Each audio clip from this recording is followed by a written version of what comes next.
We'll now engage you in a manner that I advised, and I'll ask the Deputy Speaker to be the first to go. Oh, yes, sorry. Gun. 10 minutes, the journey of your life.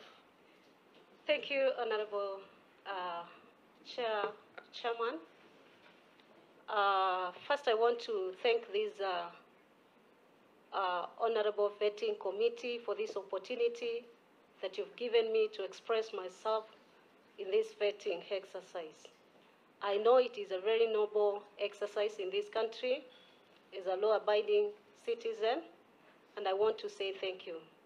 Again, I want to extend my gratitude to His Excellency, the President of the Republic of Kenya, for nominating me for Cabinet Secretary, Tourism, Wildlife, and Heritage.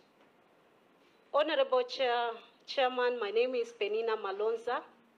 Apparently, I only use 2 names because my parents never gave me a company name. I was born 48 years in the eastern part of this country, Kitui County to be precise. I grew up in a village called Itumba in Mutomo, just next to Kitui South Game Reserve. I attended my early education at Itumba Primary School from 1980 to 1987. I then proceeded to Ikuda Girls, which again is next to Safo East Game Park, and I completed my whole-level education in 1991, where I was lucky to be enrolled at the University of Nairobi to take my bachelor's in BA Anthropology. I completed my degree in 1994, from where I took break like any other citizen in this country and began my early career. I was engaged by AMREF Kenya as a coordinator in their Kibera health program, health-based program, where I was in charge of coordinating women empowerment activity and rehabilitating commercial sex workers. I proceeded to Changamwe Baptist Church that is in Mombasa, where I was engaged as a project director. It was at this time when I was at Changamwe Baptist Church, I felt that I needed to go back to school. And in 2006, I enrolled myself in the Kenya Association of Professional Counselors, where I took a diploma in psychological counseling. In the same year, I applied to take a master's course at the University of Nairobi. And I was enrolled for a master's program in project planning and management, a course that I took from 2006 to 2008. Upon completion, my desire for education was still burning. And I went back again. Lucky enough, I had applied for 2 masters, and I got both admission. And therefore, I postponed one, and upon completion of my first master's, went back again in 2009 to do my second master's in public health at the University of Nairobi.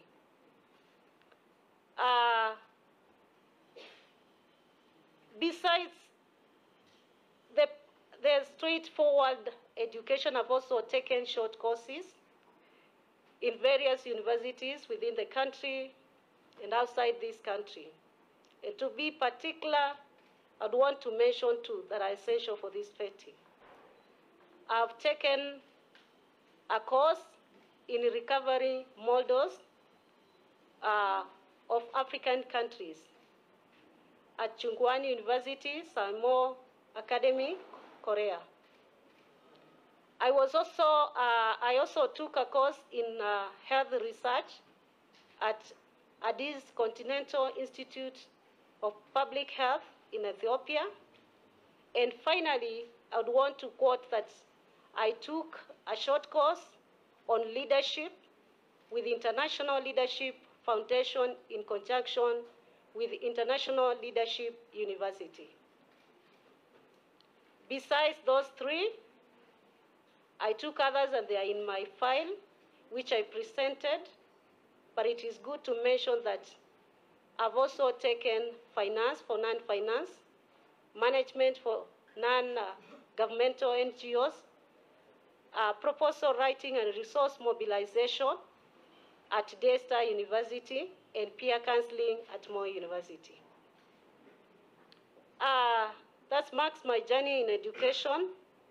In my career, as I said, I started with AMREF Kenya, transitioned to Changamwe Baptist Church, and later, while at Changamwe Baptist Church, the same year I completed my psychological higher diploma. The same year I was enrolled for a master's at Nairobi University. I also was employed by Compassion International Kenya as a program facilitator. As a program facilitator, I was in charge of 2 regions in this country. I was in charge of Meru, and I was also in charge of Kaloleni, Kilifi County. I rose from being a facilitator to a senior facilitator in the following year, where I was also in charge of 2 more other regions, including Kajiado, Nairobi, Meru, and Mombasa. But also, I was given the task to mentor 2 program facilitators. I was lucky, however. For the 5 years I worked with Compassion International, for me every year was a promotion. So in my 3rd year, actually after 8 months, I became the program supervisor, where I was in charge of programming activities of Compassion International in the country, mainly child sponsorship and programming with our partners who are churches across the nation. Later on, I was promoted to a senior supervisor within the same organization, where I began sitting in the country's management team as an extended officer, but still managing now a team of 6 program facilitators in terms of supervision. And lastly, I rose to a partner training and support manager in 2012. In this position, I was at the top management of the country, where I would sit in the country management team to program the child activities in this nation. I would say that this is where I was able to grow my leadership skills at a higher level, because I was in charge of the largest department at Compassion. I was in charge of curriculum development. I was in charge of training. I was in charge of early childhood program. I was also in charge of child protection, and I was also in charge of the health matters in the country, and also I was in charge of HIV programming activities in the country. Honorable Chair, I want to say that I am a mother, a widow, a mother of 1, and a widow, and I am the firstborn in a family of 10. Thank you.